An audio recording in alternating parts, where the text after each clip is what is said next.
अस्सलाम वालेकुम। Welcome to my YouTube channel. मैं आपका होस्ट तहसीन आज़ाद। आज हम बात करेंगे कैरन हॉर्नी थ्योरी के बारे में। कैरन हॉर्नी एक फीमेल साइकोलॉजिस्ट थी जिन्होंने थ्योरी अपनी दी। इनको जो प्रॉब्लम अपनी लाइफ में आई, बचपन में आई, उसको बाद में उन्होंने अपनी थ्योरी में सेटअप किया। कैरन हॉर्नी की theory neurotic needs and trends. Horney agreed with Freud in principle about the importance of early years of childhood in shaping the adult personality. Karen Horney ने फ्रॉइड से agree हो कहा कि जो childhood का experience होता है वो पर्सनैलिटी को बनाता है। Horney believed that the social forces in childhood, not biological forces, influences personality development. Horny ने सोशल फोर्सेस को इम्पोर्टेंस दी है, न कि बायोलॉजिकल फोर्सेस को, जिस तरह फ्रॉइड ने बायोलॉजिकल फोर्सेस को इम्पोर्टेंस दी थी। नेक्स्ट जो childhood dominates by the safety needs। बचपन में हर बच्चे को सेफ्टी की नीड होती है।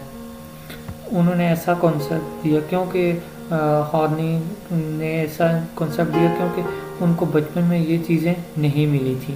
उनको सेफ्टी नीड जो थी उनको वो नहीं मिली। यहाँ उनका सेफ्टी से मुराद है कि need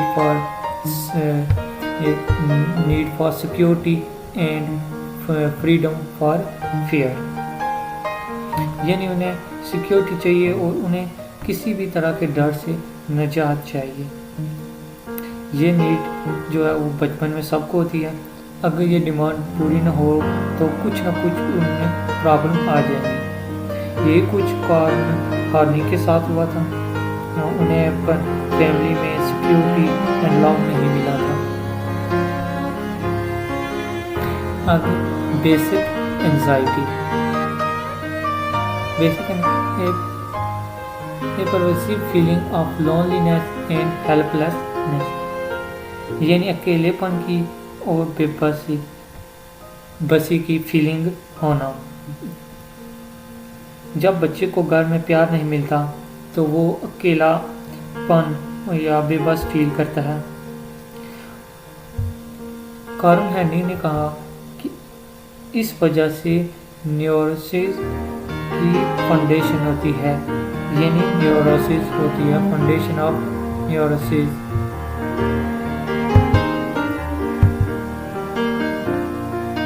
in childhood we try to protect ourselves against basic anxiety in 4 ways। बचपन में बच्चे अपने आप को बेसिक एंजाइटी से बचाने के लिए 4 तरीके अपनाते हैं, जिनसे नंबर 1 है सिक्योरिंग अफेक्शन एंड लव। वो किसी भी सूरत दूसरों का प्यार पाना चाहते हैं। फैमिली से वो लव गेन करना चाहते हैं। यह सिक्योरिंग अफेक्शन एंड लव।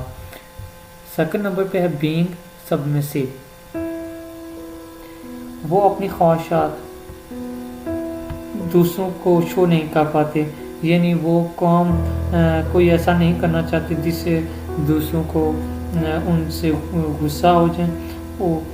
इससे वो अपनी जो होती हैं ख्वाहिशात, वो बच्चे अपनी ख्वाहिशात को दबा देते हैं। नंबर 3 है अटेनिंग पावर। इसमें जो वो बच्चा होता है वो पावर हासिल करना चाहता है। वो सोचता है कि अगर मेरे पास पावर होगी तो दूसरे मुझे किसी किस्म का नुकसान नहीं पहुंचा पाएंगे। नंबर 4 है विड्रॉ। विड्रॉ का मतलब है अलग हो जाना, मतलब साइकोलॉजिकल अलग हो जाना, नॉट फिजिकल। इसमें वो खुद को इंडिपेंडेंट करना चाहता है।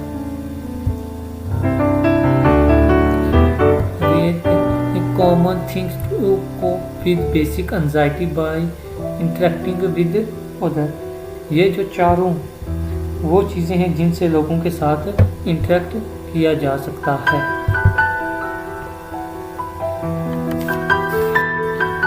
नेक्स्ट जो है वो है न्यूरोटिक नीड्स। जो कौन सी, वो 10 न्यूरोटिक नीड्स हैं। The irrational defence against anxiety, ये एंजाइटी को कम करने के तरीके हैं। That become a permanent part of personality and that affect behaviour. ये जो चीज़ें हैं ये इनके पर्सनैलिटी में परमानेंट सेटअप हो जाती है और बाद में ये बिहेवियर को अफेक्ट करती हैं। Following are the 10 neurotic needs. आप यहाँ आप ये न्यूरोटिक नीड पढ़ते हैं, आप अपनी लाइफ का कंप्लीट एग्जांपल सामने रखें। ये जो चीज़ें हैं, ये जो नीड्स हैं, क्या आप अपनी लाइफ में यूज़ करते हैं? कभी ना कभी तो यूज़ करते होंगे, किसी को कम यूज़ करते हैं, किसी को ज़्यादा, लेकिन सभी कहीं ना कहीं इनको यूज़ लाजमी करते हैं। नंबर 1, पहले हम ये 10 नीड्स को पढ़ेंगे, फिर आके ये बाद में करेंगे। पहले हम ये जो 10 न्यूरोटिक नीड्स हैं इनको पढ़ते हैं। फर्स्ट जो नीड है वो है अफेक्शन एंड अप्रूवल। इसमें होता है कि हर किसी की ख्वाहिश होती है कि उन्हें कोई पसंद करे और सब लोग मुझसे खुश रहें। ये है अफेक्शन एंड अप्रूवल। क्या कि हर किसी की ख्वाहिश, क्या मुझे कोई पसंद करे और सब लोग मुझसे खुश रहें। सेकंड नंबर पे है a dominant partner. Dominant partner ये होता है कि कुछ लोग ऐसे होते हैं जो अपने पार्टनर को बहुत ज़्यादा प्यार करते हैं। प्यार इसलिए करते हैं कि उनका पार्टनर खुश रहे और उसका पार्टनर जो होता है उसकी लाइफ की प्रॉब्लम को ख़त्म करता रहेगा। ये नहीं, इस तरह के लोग अपने पार्टनर के सहारे होते हैं और अपने पार्टनर को डोमिनेंट पार्टनर की उनको नीड होती है।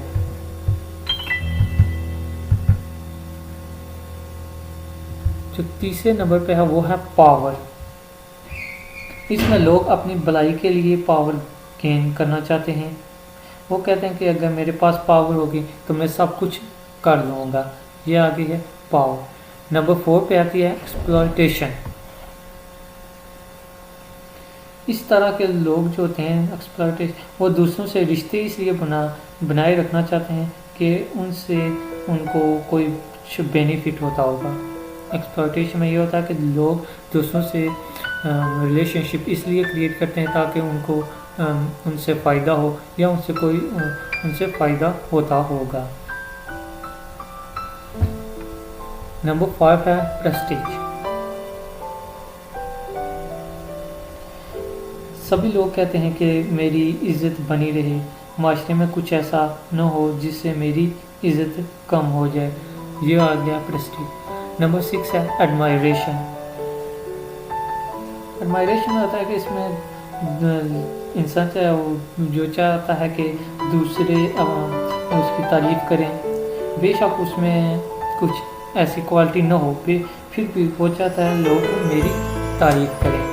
नंबर 7 पे आता है अचीवमेंट। इसमें अचीवमेंट में यह आता है कि वो कुछ बड़ा करना चाहता है अपने लिए। नंबर 8 आता है सेल्फ सफिशिएंसी। सेल्फ सफिशिएंसी में आता है कि लोग अपने आप को अच्छे से बनाए रखना चाहते हैं। उनको लगता है कि मैं अकेला परफेक्ट हूँ। सेल्फ सफिशिएंसी में ये आता है कि वो ये सोचते हैं कि अगर मैं अकेला रहा तो मैं परफेक्ट रहूँगा, मैं कामयाब होऊंगा। नंबर 9 आता है परफेक्शन। इसमें लोगों को लगता है कि जो था वो हो गया, मतलब जो अल्लाह ने इसमें वो याद कर लेते हैं, अल्लाह की मर्जी जो हो गया वो हो गया, जो था वो हो ही गया। नंबर 10 पे है नैरो लिमिट्स ऑफ लाइफ। यानी वो अपने लाइफ का जो दायरा है ना उसको कम कर लेते हैं।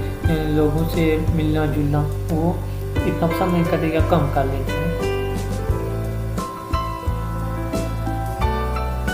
ये जो 10 नीड्स हैं लोग इनको कभी ना कभी तो यूज़ करते ही। नेक्स्ट में आपको needs is abnormal or neurotic is one everyday sense. What makes them neurotic is the person intensive and compulsive pursuit of their satisfaction as the only way to resolve basic anxiety. यानी ये जो 10 needs हैं ये इनको लोग कभी ना कभी तो यूज़ करते हैं, चाहे कम करते हैं या ज़्यादा, इससे कोई प्रॉब्लम। लेकिन प्रॉब्लम तब क्रिएट होती है जब कोई इनमें से किसी एक या दो को अपना ले या हर वक्त उसी पर फोकस करें। फॉर एग्ज़ाम्पल आप ये कह लें कि कोई कहता है कि मैं पावर कि मैं पावर से सब कुछ कर लूँ। क्या सब मुमकिन है? नहीं, और सब कुछ पावर से नहीं हो सकता। कोई कहता है कि मैं एक्सप्लॉयटेशन करूँ, यानी हर वक्त दूसरों से काम निकलवाऊँगा, ये भी पॉसिबल नहीं है। इसलिए प्रॉब्लम तब क्रिएट होती है कि जब कोई अपने को हर वक्त और कोई इनको अपना ले और हर वक्त इसी पर ही फोकस करे। कैरन हार्नी ने फिर बाद में जब इस पर स्टडी की तो उन्होंने ये जो 10 नीड्स हैं ना, इनको 3 कैटेगरीज में सेटअप किया और इन जो कैटेगरीज हैं ना, इनको नाम दिया न्यूरोटिक ट्रेंड्स। इनको नाम दिया न्यूरोटिक ट्रेंड्स। ये जो फर्स्ट 2 नीड्स हैं, affection and approval and dominant partner, इनको फर्स्ट कैटेगरी में रखा। कौन से? मूवमेंट टुवर्ड अदर पीपल, यानी इसमें क्या होता है कि लोग दूसरों की तरफ अट्रैक्शन करते हैं दूसरों को। इसमें क्या होता है? द कॉम्प्लेंट पर्सनैलिटी होती है। ये आ गई फर्स्ट कैटेगरी। सेकंड जो है power, exploitation, Prestige, admiration and achievement, इनको सेकंड कैटेगरी में रखा। वो कौन सी? मूवमेंट अगेंस्ट अदर पीपल, यानी इसमें पावर हासिल करता है, वो अपनी तारीफ, ये सब कुछ वो ऐसा करता है कि वो दूसरों के अगेंस्ट जाता है। ये मूवमेंट अगेंस्ट अदर पीपल। इसमें क्या होता है? द अग्रेसिव पर्सनैलिटी होती है। नंबर 3 जो है कैटेगरी, वो कौन सी? Self sufficiency, perfection and narrow limits of life, इनको कौन सी कैटेगरी में रखा? 3rd category. कौन सी? Movement away from other people.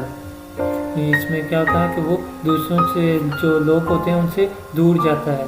Self sufficiency, perfection और नैरो लिमिट्स ऑफ लाइफ हो जाते हैं, वो जो दूसरे लोगों से दूर जाता है। ये कौन सी पर्सनैलिटी होती है? Detach personality. ये था आज का हमारा टॉपिक।